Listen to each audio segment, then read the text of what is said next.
YouTuber Recep but جو کہ کافی زیادہ خبروں میں ہیں آج کل سوشل میڈیا پر، اور وہ نیگیٹو بھی ہوں چاہے پچھلے دنوں بالکل اس طرح کی خبریں آ رہی تھیں بات، ہاں بالکل ایسے، اور ابھی نئی خبر ان کے بارے میں آ گئی اور وہ اب ایک کیس ہے، جی ان کے خلاف زیادتی اور بلیک میلنگ کا مقدمہ درج کیا گیا ہے۔ مقدمہ سوشل میڈیا ایکٹیوسٹ عائشہ شرافت کی درخواست پر درج کیا گیا ہے، اور پولیس کے مطابق سوشل میڈیا ایکٹیوسٹ کی درخواست پر تھانہ نواب ٹاؤن میں مقدمہ درج کیا گیا ہے۔ مقدمے میں رجب بٹ ہیں اور دیگر اور لوگوں کو بھی نامزد کیا گیا ہے۔ ایف آئی آر میں الزام کیا ہے؟ الزام یہ ہے کہ سوشل میڈیا پر دوستی کے بعد نشہ آور چیز پلا کر زیادتی کی گئی اور نازیبا ویڈیو بنا کر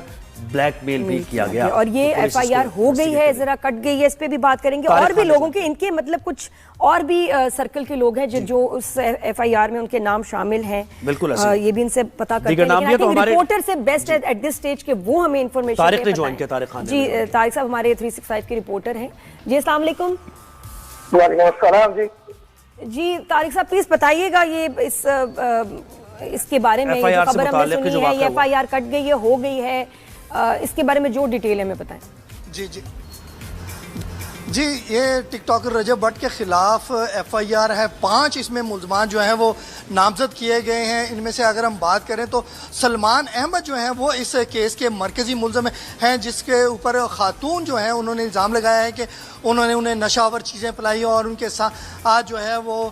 زیادتی کی ہے، جس کے بعد ان کی ویڈیو بھی بنائی گئی ہیں۔ اس کے علاوہ انہوں نے کہا کہ جب وہ ان کی سسٹر جو ہیں ان کو بھی یہ سارے ویڈیوز دکھائی گئی، ان کو بلیک میل کرتے رہے ہیں، اور وہ اپنے والدین کی وجہ سے کہ ان کی عزت خراب نہ ہو تو انہوں نے کسی کو نہیں بتایا اس بارے میں۔ لیکن جب بات حد سے بڑھ گئی تو انہوں نے اس حوالے سے ان کے گھر گئے ہیں، اور وہاں پہ جب پہنچے ہیں تو ان کو منع کرنے کے لیے ان کی بہن اور یہ جب پہنچے ہیں تو وہاں پہ ان کو بتایا گیا کہ وہاں پہ آلریڈی پہلے ہی رجب بٹ بھی موجود تھے، مان ڈوگر جو ہیں وہ موجود تھے، ان کے علاوہ جو ہیں اور جو وہاں بندے جو تھے وہ موجود تھے، اور انہوں نے ان کو زد و کوب کیا ہے، ان سے جو موبائل تھے جن میں ان کا ڈیٹا جو تھا جو اور ٹرانزیکشن کی بات ہوئی ہے، جو ویڈیو تھی وہ سارا جو ہے انہوں نے ریسیٹ کر دیا اس کو، اور پھر ان کو وہاں سے بھگا دیا۔ اس کے خلاف انہوں نے جو ہے تھانہ جو ہے نواب ٹاؤن میں جو ہے وہ مقدمہ درج کرا دیا ہے۔ 5 افراد کے خلاف یہ مقدمہ جو ہے وہ درج کیا گیا ہے۔ اس کے خلاف کس کے فون کا ڈیٹا ڈیلیٹ کیا ہے؟ سوری پلیز یہ کلیئر نہیں ہے بات طارق، آپ نے کہا کہ ایک تو پتہ ہے وہ کر کے آپ بات کریں تو سمجھ نہیں آ رہی گھر کون گیا اور کس کے فون کا ڈیٹا کس نے ڈیلیٹ کیا، نام لے کے بتائیں تو ذرا کلیئر ہو۔ ہاں یہ جو خاتون ہیں جنہوں نے مقدمہ عائشہ وہ ہیں، جی یہ دونوں بہنیں جو ہیں وہ گئی ہیں ان کے گھر، سلمان احمد کے گھر، تاکہ وہ ڈیٹا جو ان کے پاس موجود ہے، ویڈیوز جو انہوں نے ریکارڈ کی تھی وہ جو ہے اس کو ڈیلیٹ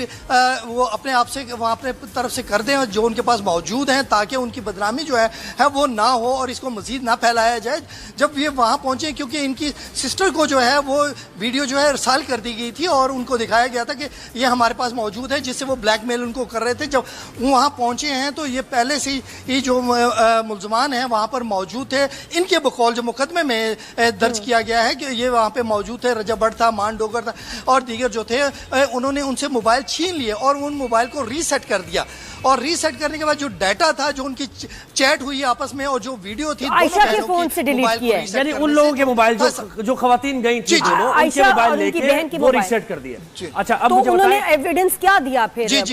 ایف آئی آر کے لیے؟ ایویڈنس دیا ہوگا نا، ویڈیو دکھائی ہوگی، وہ کیسے دکھائی؟ اور کتنی پہلے واقعہ ہوا یہ بہت امپورٹنٹ ہے، یہ بھی نہیں سمجھ آیا۔ جی یہ یعنی یہ جو زیادتی کی انہوں نے بات کی، پرانا واقعہ ہے یہ تقریباً، یہ کیونکہ پرانا واقعہ ہے اور کیونکہ اس وقت خاتون کے مطابق جب ان سے زیادتی کی گئی تو انہوں نے اپنی عزت کی وجہ سے یہ خاموش نہیں ہیں اور کسی قسم کی بات جب نہیں کی، لیکن جب تک اور انہوں نے وہ ویڈیو دکھائی یا جب یہ ایف آئی آر کٹی ہے تو یہ طارق انہوں نے ویڈیو دکھائی، انہوں نے ایویڈنس دیا ہے، پیش کیا ایویڈنس؟ نہیں ایسا ایویڈنس کیونکہ ان کے پاس کیونکہ ایویڈنس ایسا موجود نہیں ہے جو اس پہ ہو، لیکن ان کا یہ کہنا ہے کہ ان کے پاس موجود ہے، ملزمان کے پاس جو سلمان حیدر ہیں ان کے پاس یہ جو ہے آڈیو جو ہے وہ ویڈیو موجود ہے جس سے ان کو بلیک میل کر رہے ہیں۔ یہ بتائیں کہ کسی کو گرفتار کیا گیا ہے، کسی کو حراست میں لیا ابھی تک پولیس نے؟